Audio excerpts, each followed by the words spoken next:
అందరికీ నమస్కారం. తారా లోకానికి స్వాగతం. అందరూ ఎలా ఉన్నారండి? నేను బాగున్నాను, మీరు బాగుండాలి.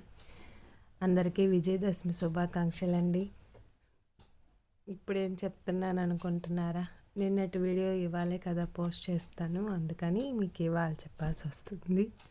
ఈరోజు మిమ్మల్ని నేను ఒక దగ్గరికి తీసుకెళ్ళబోతున్నాను.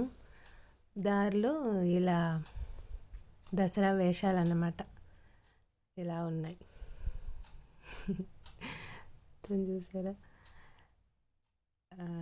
కీలు గుర్రాలు, బుట్టబొమ్మలు. దారిలో అమ్మవారి గుడి ఉంటే అక్కడ ఇలా ఉన్నాయన్నమాట వేషాలు. ఈరోజు మిమ్మల్ని ఎక్కడికి తీసుకెళ్తున్నానంటే మన నెల్లూరుకి దగ్గరలోనే 1 అవర్ జర్నీ ఉంటుంది. 1 అవర్ అంతే, 1 అవర్ లోపే ఉంటుంది. గంగపట్నం అంటారు. చాముండేశ్వరి అమ్మవారి గుడికి తీసుకెళ్తున్నాను. అక్కడి నుంచి ఒక 1/2 అవర్ లోపు బీచ్ కూడా ఉంటుంది. కానీ ఈసారి బీచ్కి వెళ్ళలేదు, ఎందుకంటే క్లైమేట్ అంతా మారిపోయింది. అసలు వర్షం, మేము వెళ్ళేటప్పుడు మబ్బుగా ఉంది కానీ వర్షం లేదు. కానీ వచ్చేటప్పుడు మాత్రం బాగా వర్షం పడుతూ ఉంది. మిమ్మల్ని ఈరోజు అక్కడికే తీసుకెళ్తున్నాను అన్నమాట. మా చాముండేశ్వరి అమ్మవారిని ఈ విజయదశమి సందర్భంగా మీ అందరికీ చూపించాలనుకున్నాను. ఇది మెయిన్, అంటే ఆ ఊరికి మొదలయ్యేటప్పుడు అన్నమాట, అలా ఉంటుంది. ఇది అమ్మవారి గుడి. వెళ్ళగానే గోమాత. ఇది అమ్మవారి గుడి చుట్టూ ఇలా ప్రాంగణం. ఇక్కడ శుక్రవారం, ఆదివారం చాలా జనాలు ఉంటారు. అంటే ఇక్కడ అమ్మవారికి బలిస్తుంటారనమాట. కోళ్ళు, పొట్టేళ్ళు అలాగా మొక్కుకున్న వాళ్ళు మొక్కులు తీర్చుకుంటుంటారు. పొంగళ్ళు పొంగించుకొని చుట్టూనే చాలా ప్లేస్ ఉంటుంది అన్నమాట. ఈ చాముండేశ్వరి అమ్మవారు అంటుంటే నాకేదో కొత్తగా ఉంది. నేను ఆమెను అమ్మ అమ్మ అనే పిలుచుకుంటాను. నాకైతే ఈమె చాలా చాలా చాలా నమ్మకం అన్నమాట. అమ్మ అంటే ఏదైనా బాధలో, ఏదైనా దెబ్బ తగిలినా, ఏదైనా బాధ కలిగినా అమ్మ అంటాం కదా. నాకైతే ఈమెనే తలుచుకుంటాను నేను, ఈ అమ్మనే. ఈ అమ్మ ఇచ్చిన అమ్మ నన్ను కన్న అమ్మ అన్నమాట. అలా అనుకుంటాను.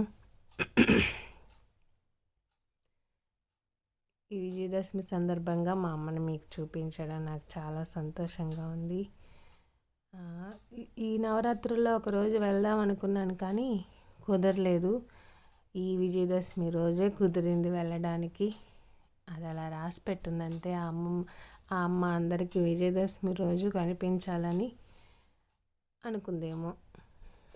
అక్కడైతే ఇలా బాతులు ఇవన్నీ ఉన్నాయి. కాసేపు వాటిలతో కూడా ఆడేసి అప్పుడే దర్శనానికి వెళ్ళామన్నమాట. మీకు గుడి లోపల కూడా చూపిస్తాను ఎలా ఉండేది.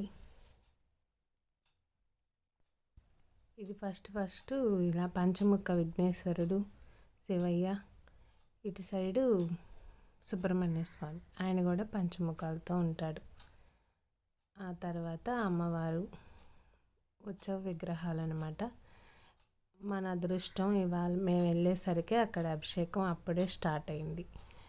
ఈ దశమి రోజు అమ్మవారి అభిషేకం చూసే అదృష్టం కూడా మనకి కలిగింది.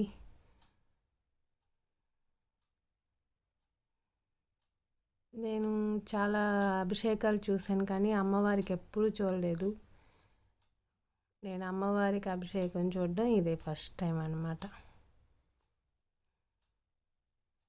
కరెక్ట్గా మేము వెళ్ళిన టైంకి అభిషేకం స్టార్ట్ చేస్తున్నారు. సరే కాసేపు అక్కడుండి అమ్మవారి అభిషేకం చూసుకొని అప్పుడు లోపల దర్శనానికి వెళ్ళాము.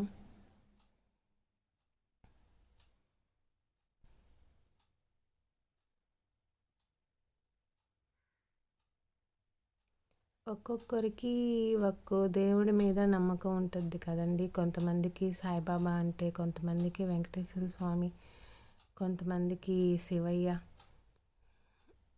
అంటే వాళ్ళని తలుచుకుంటేనే మనసు ఏదో అదొక ఫీలింగ్ కళ్ళలో నీళ్ళు వచ్చేసేటట్టు అలా ఉంటుంది కదా. నాకైతే ఈ అమ్మవారు లలిత అమ్మవారు, ఈ అమ్మవారు అందరూ ఒకే రూపం అని నేను అనుకుంటాను. అంటే చాముండేశ్వరి వేరు, లలిత అమ్మవారు వేరు, లక్ష్మీదేవి వేరు, సరస్వతీదేవి వేరు అని నాకు అనిపించదు. అందరూ కలిసిన అమ్మ లలిత అమ్మవారు. ఈమె కూడా లలిత అమ్మవారి అనే అనుకుంటాను నేను.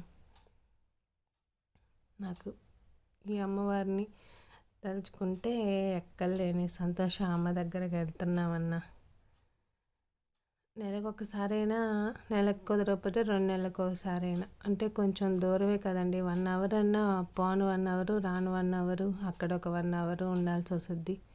అలాగా అప్పుడప్పుడు వెళ్తూ ఉంటాం. ఈ గుడి లోపలికి వెళ్ళగానే ఇటు సైడు లోపలికే ఒక పక్కగా విఘ్నేశ్వరుడు, అమ్మవారి గుడికి అటుపక్క సుబ్రహ్మణ్య స్వామి ఉంటారు. ఈ విధంగా అమ్మవారి గర్భగుడి అన్నమాట. వెళ్ళిన ప్రతిసారి అమ్మవారి గర్భగుడిలోకి వెళ్ళే అవకాశం అమ్మవారు ఎప్పుడూ ఇస్తూనే ఉంటారు.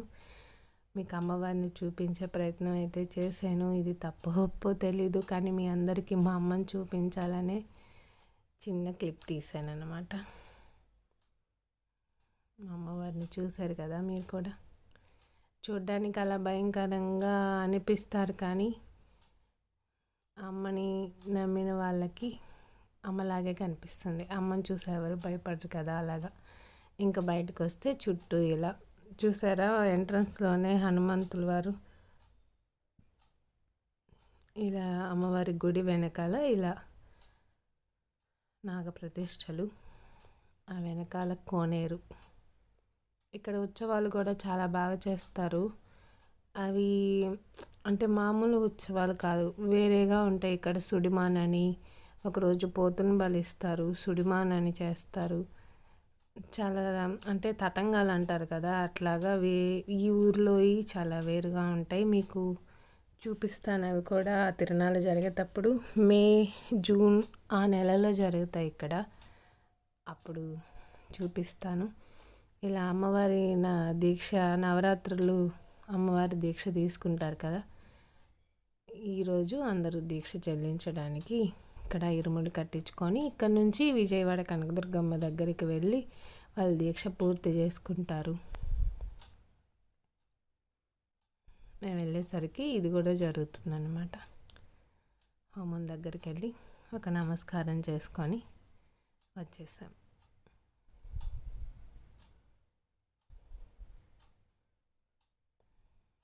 ఈ అమ్మవారి దీక్ష మగవాళ్ళు తీసుకున్న వాళ్ళకు కూడా బొట్టు, గాజులు, ముక్కు పుడక, కమ్మలు అవి కూడా పెట్టుకుంటారు. మగవాళ్ళు కూడా ఆడవాళ్ళలాగే అమ్మవారిలాగా అలంకరించుకొని అప్పుడు దీక్ష పూర్తి చేస్తారనమాట. విజయదశమి కాబట్టి వాహనాలకు కూడా పూజ చేస్తున్నారు, కొత్త కొత్త వాహనాలు.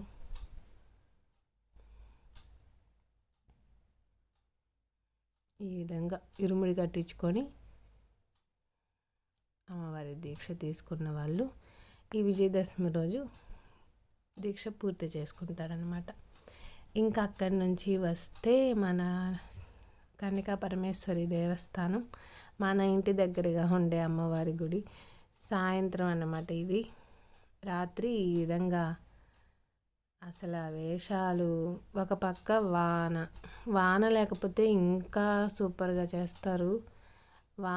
వానలో కూడా చేశారు. వాన లేకపోతే ఇంకా బాగుండేది. జనాలు చాలా వస్తారు. ఇంకా వాన ఉంటేనే చూడండి ఎలా ఉన్నారు. వాన వస్తూనే ఉంది ఒక పక్కన, చిన్న వాన. ఇది కేరళ డ్యాన్స్, కేరళ తాళాలు అంటారు కదా, కేరళ తాళాలు, ఆ వేషాలు. మీరు చూసి ఎంజాయ్ చేయండి. విత్ మ్యూజిక్తో పెట్టేస్తాను యాజ్ ఇట్ ఈజ్గా. ఈ వీడియో మీకు నచ్చితే లైక్ చేయండి, షేర్ చేయండి, ప్లీజ్ సబ్స్క్రైబ్ చేసుకోండి. Thank you.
Balamas